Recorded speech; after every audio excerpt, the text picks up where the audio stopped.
During the weekly wrap-up, the new intern suddenly switched the projector to my attendance record. The eyes of the CEO and the entire company locked onto me in an instant. The intern, Madison, tilted her chin up with a smug grin and slammed a stack of photos onto the mahogany conference table. "Nate, I'm reporting her. She's been using the company's luxury vehicle to pick up her kid every single day. It's a blatant misuse of company assets for personal gain. I move for immediate termination." Nate's face turned as dark as a thundercloud. I looked at this ambitious intern with a flicker of genuine pity. She was so desperate to climb the ladder she hadn't noticed the rungs were made of glass. The company car she was referring to? That was my Rolls-Royce Cullinan, a $300,000 piece of machinery. For the sake of closing deals and keeping the firm's image afloat, I had let the company use it for free for 2 whole years. The silence in the room was absolute, the kind of heavy quiet that precedes a storm. The central AC was humming at a steady 68 degrees, but a chill crept into my bones that had nothing to do with the temperature. It was the coldness of human nature. In the photos, the black Cullinan gleamed under the streetlights, parked in front of an elite private preschool. The angles were sharp, intentional, capturing me leaning down to lift my daughter, her small arms around my neck with the last 4 digits of the license plate clearly visible. Madison leaned her hands on the table, her face, young and flushed with the misplaced zeal of a corporate crusader, burned with a self-righteous fire. She looked at me as if I were a common thief caught with my hand in the vault. "Nate, according to the employee handbook, company vehicles are strictly for business use. As a senior executive, Ms. Mercer shouldn't just be setting an example. She should be the standard. Instead, she's turned our most expensive client-facing asset into her personal nanny cam on wheels. School runs, grocery trips, weekend getaways. It's all here." Her voice was crisp, echoing off the glass walls. She clicked to the next slide, revealing a detailed Excel spreadsheet. "I've done the math. Between the commute and the school runs, she's putting an extra 25 miles on the odometer daily. Between the fuel consumption of a V12 and the depreciation, we're looking at thousands in hidden costs every month. And that's not even counting the billable hours she's stealing from the company driver." She turned to the head of the table, Nathaniel Cross. Nate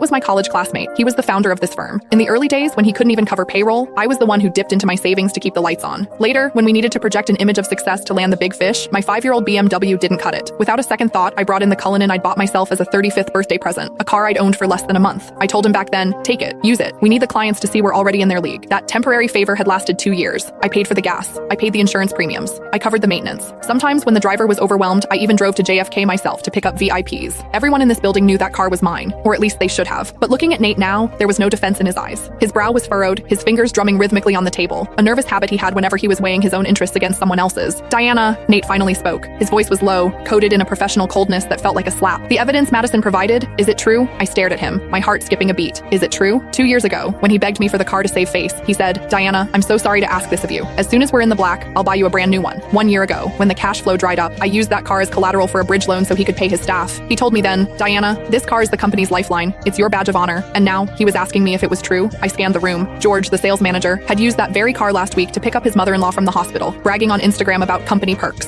Now he kept his head down, intently studying his legal pad. Sarah from HR, who asked for the keys every other month for supplies but really just wanted to cruise with her boyfriend, was looking at me with a sneer as if I were a white-collar criminal. It turns out that in the face of profit, kindness isn't just cheap, it's invisible. "What do you think, Nate?" I asked. My voice was calmer than I expected. Nate avoided my gaze.